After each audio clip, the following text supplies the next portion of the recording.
A non sequitur is a conclusion or statement that does not logically follow from the previous argument or statement. I'm Larry Fedoruk, and this is my weekly podcast, Later That Same Life. On each episode, topics, discussions, and stories from our lives. Season 8, Chapter 3, Non Sequiturs, Part 5. On this podcast, I usually cover one topic per episode. However, every once in a while, I gather up a series of topics and thoughts. Any on their own might not make a full podcast, and I throw them into one podcast stew, a melange of views and flavors. I call it a non sequitur episode. This would be the 5th installment of such. And by the way, if you can have a non sequitur, can you have a sequitur? Well, yes, although we don't use the word that often. Sequitur is Latin for it follows. Non sequitur doesn't necessarily follow. So let me sequitur into today's episode.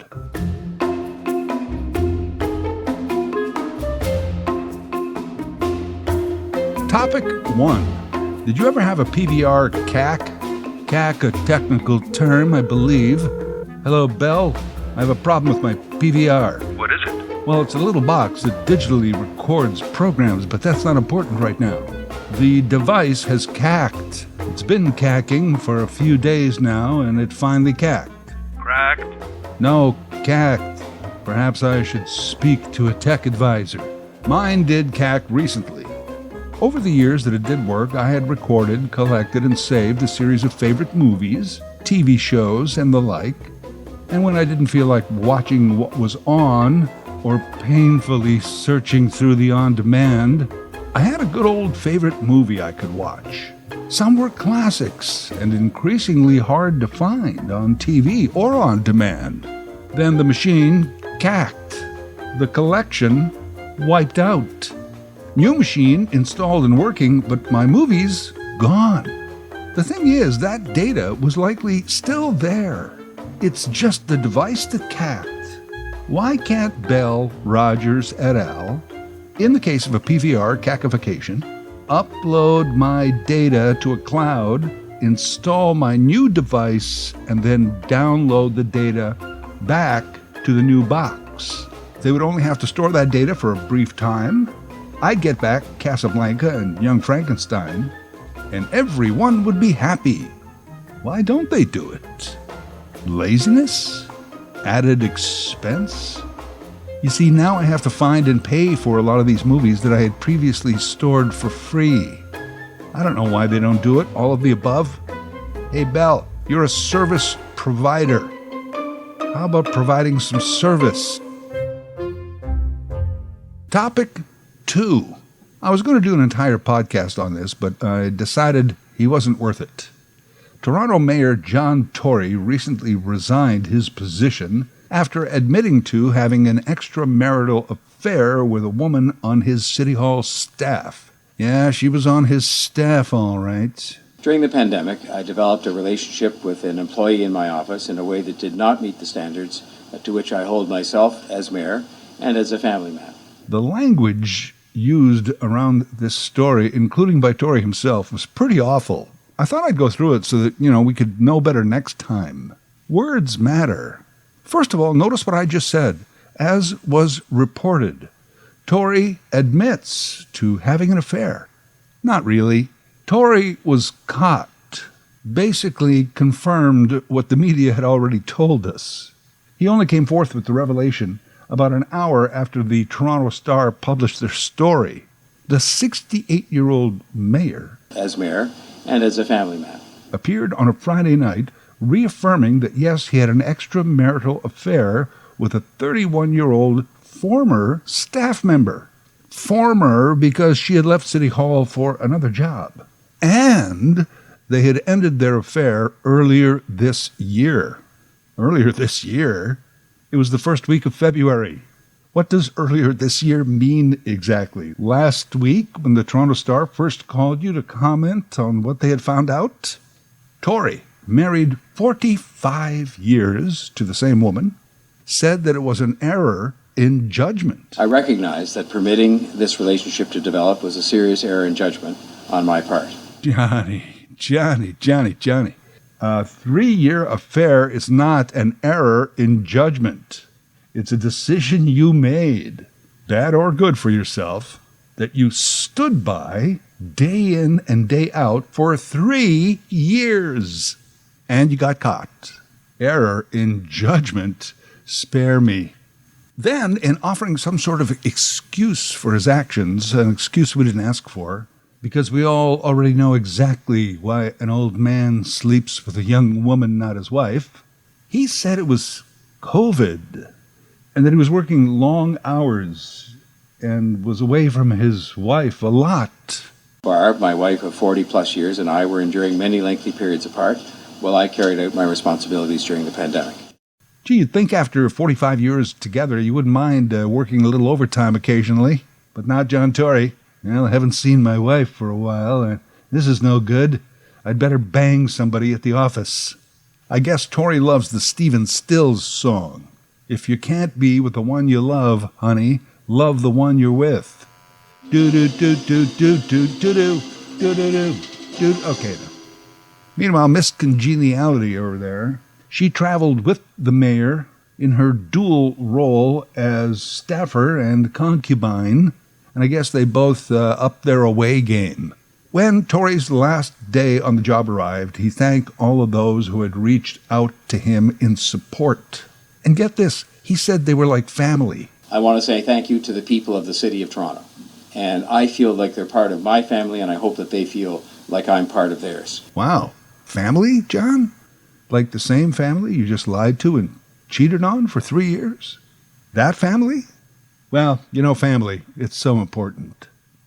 John Tory's wife of 45 years, Barbara Hackett, is by profession a renovator and home builder. John Tory's mistress is a home wrecker. I'm just kidding. John Tory is the home wrecker. The other woman, though, was a consenting adult.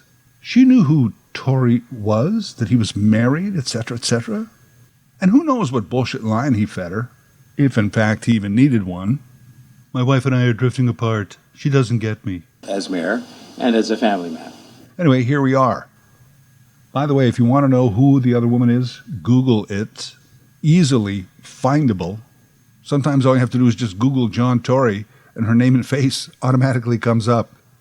The female reporter who first outed this woman, because the original Toronto Star article did not name her, pointed out that the former mistress and mayor's staffer was now well ensconced in a well-paying job at MLSE, Maple Leaf Sports and Entertainment.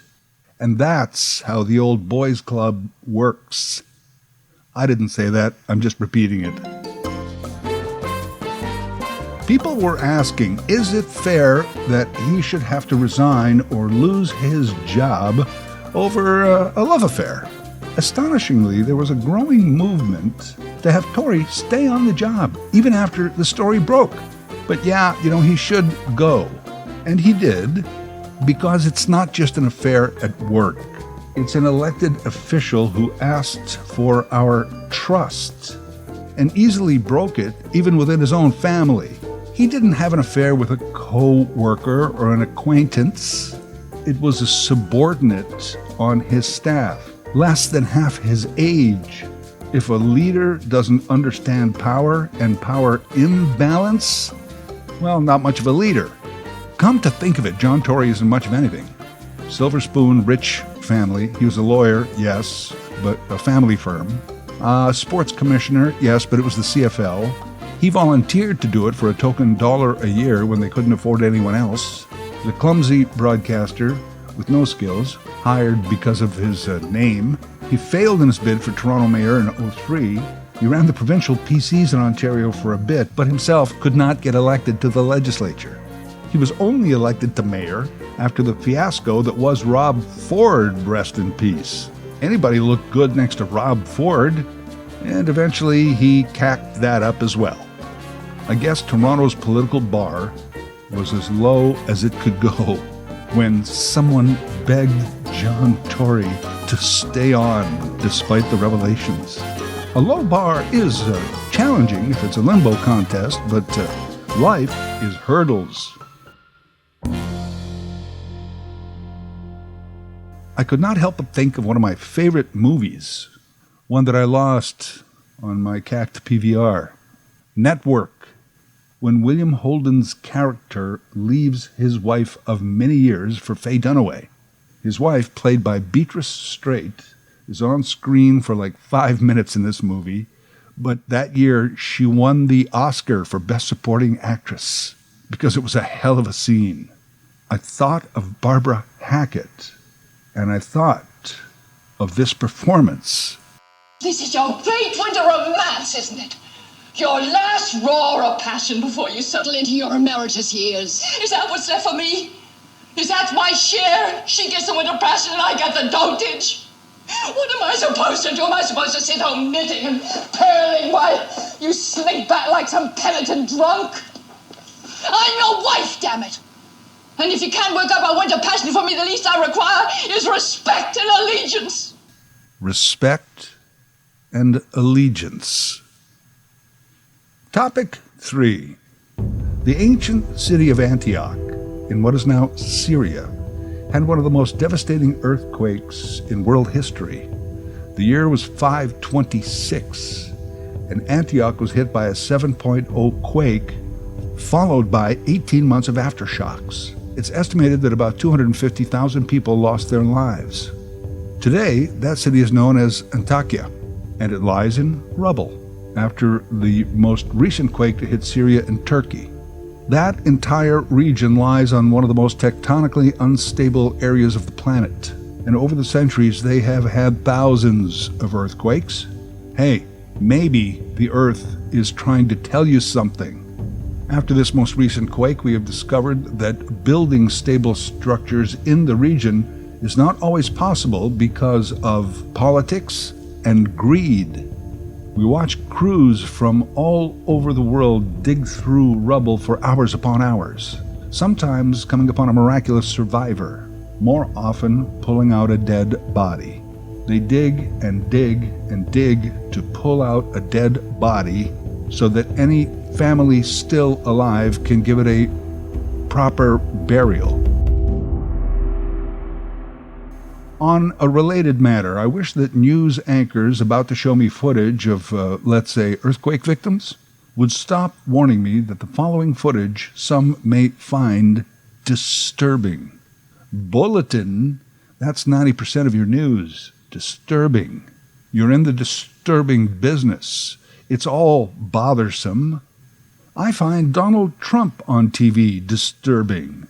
I find Doug Ford standing up in the legislature as premier disturbing.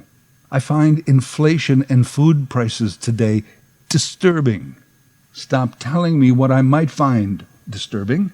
And the other thing is when a news anchor tries to show empathy to a disturbing story. Wow, what those people must be going through, I can hardly imagine. Really? You better work on your empathy because I can imagine it. For one, I just saw the disturbing video you showed. What's left to imagine? Since I'm on the news topic, I'll call this topic 3B. I've estimated that with all the federal, provincial, state, or territorial governments, plus thousands of cities and towns, that still elected officials make up less than half of 1% of the population. These are my rough estimates. Less than half of 1%. These people are called politicians. Why is it when you watch news, barring accidents or disasters, it seems like the less than half of 1% make up almost 100% of the news? How did news get so tied into politics? Politics is the drug of choice for news companies. And we are forced to live with an addict. Topic 4. 2 lawsuits, both having made their way up to the U.S. Supreme Court, are being billed as potentially changing the internet. One is against Google YouTube parent company Alphabet, the other against Twitter. The lawsuits have been brought forth by terror attack victims' surviving family. They claim that not only did these platforms host terrorist groups, but their damaging videos and propaganda was shared and recommended to like-minded and potentially like-minded people through their unattended algorithms. They may not win these lawsuits according to current laws, but it's a time to change the law. There is a growing sentiment for companies to take responsibility for the consequences of the product or service they provide. So the question comes up, can a company be held liable for someone who misuses their product? This is the argument that gun makers use to disassociate themselves from gun violence. So the Twitters and the YouTubes, they are saying it's not our fault. People are misusing the content. Fair enough, I guess, but if harmful content is so easily allowed, then isn't it like any other harmful ingredient in any product? Wouldn't you take it out as soon as you could before someone dies? And because it's media, some people quickly call it censorship, but it's really just content moderation. Like I said, those lawsuits may not make it. Even the Supreme Court hinted, hey, don't ask us to rule on a law. Why don't you make a better law first? These laws need to change. Big tech and big data is somehow getting a pass on their shared responsibility. The tech companies are warning that laws and restrictions would completely disrupt the way the internet works. Well, maybe it should. Topic 5, the unfinished basement. Hey, I told you this was non-sequiturs. I grew up with the unfinished basement being common. I kind of miss it. There was a charm to it. A charm that the fully professionally renoed basement just doesn't have. Our parents and grandparents were the first ones to start filling up the suburbs. There'd be new developments with moderate family homes, all with unfinished basements. That's still pretty much the same today if you buy a new house, but back then there was no rush to get that basement done over. When I was a kid, if someone had a finished basement, a rec room downstairs, wow, they must be rich. The old unfinished basement, just this big cavernous space, furnace, laundry. We didn't care. We'd turn over a wash tub, a couple of old crates, and a lawn chair, and we all had a place to sit, to just hang out in my friend Lou's unfinished basement. Old wooden steps downstairs, a bare light bulb just hanging from a cord, the little chain on it to turn it off and on. Careful turning it off. That chain got really hot from that 100-watt bulb. You could play ball hockey down there without really damaging anything. During the holidays, my uncle would set up a table down there, some old chairs, a piece of used carpeting. Bam! That's where we played cards, drank whiskey, smoked cigars under that light bulb. These days, you have to completely redo your basement. There's people who specialize in just that. And when it's done, it's important that it doesn't even feel like a basement anymore. There's luxurious carpeting and seating, a big screen TV, a spare bedroom over there, extra washroom. Yeah, I guess that beats peeing into the laundry floor drain. Yeah, I guess it's all cool. I just miss hanging out in the unfinished basement. It was the original man cave that still had the original cave-like quality. And finally, on my non-sequitur episode, there's been a lot of focus on self in our day-to-day lives. Self. Know thyself. Be yourself. Self, self, self. I guess the old theory is that you have to be good with yourself in order to be good with anyone else. I guess. But self. Think about it. There's this great pressure for you to be self-aware, self-assured, self-confident, but at the same time not too self-absorbed or full of yourself. That is just self-evident. But it's in your own self-interest to be a self-starter, self-motivated, self-sufficient, self-assertive, especially if you're self-taught and self-made. I mean, don't become self-indulgent, but have some self-esteem. Use your self-discipline to become more self-reliant, at least in your own self-narrative. Have some self-respect for self-gratification. But don't be self-righteous. Show some self-restraint. Exercise some self-control, and you'll find it more self-fulfilling, and you'll be more self-satisfied. Of course, these rules and principles have to be self-imposed, and it doesn't hurt to also be self-effacing, self-deprecating, which is the opposite of self-aggrandizement. But your self-worth may go up. Don't be too self-conscious, or you'll self-destruct from self-inflicted wounds. If your own self-improvement proves difficult, read a self-help book or try self-hypnosis. I'm not saying become self-obsessed, but self-evaluation is self-explanatory, and self-disclosures, self-pity, and self-loathing can be signs of self-neglect and self-denial. And then no amounts of self-proclaimed self-justification is going to help you unless you take a course on self-defense. It didn't help that for so long we have been asked to self-isolate. Some self-governing people disagreed with that, but I did it. It was easy, including the self-testing. I was self-employed, the self-appointed boss of me. My oven was self-cleaning, my freezer self-defrosting. My clock was self-winding, bathroom cleaner had self-scouring bubbles. Lawnmower was self-propelled. My car is self-driving and self-parking, so I moved some stuff into self-storage. After filling up at the self-serve and getting my groceries at the self-checkout, I sent out mail with self-addressed return envelopes. I wrote a book. Well, it was self-published. And I was going to paint my self-portrait, but instead I just took some selfies. I had time to myself to read do-it-yourself books, including how to make pottery with self-hardening clay. It all was just really self-preservation. I admit it, I'm a self-confessed devotee to self-actualization.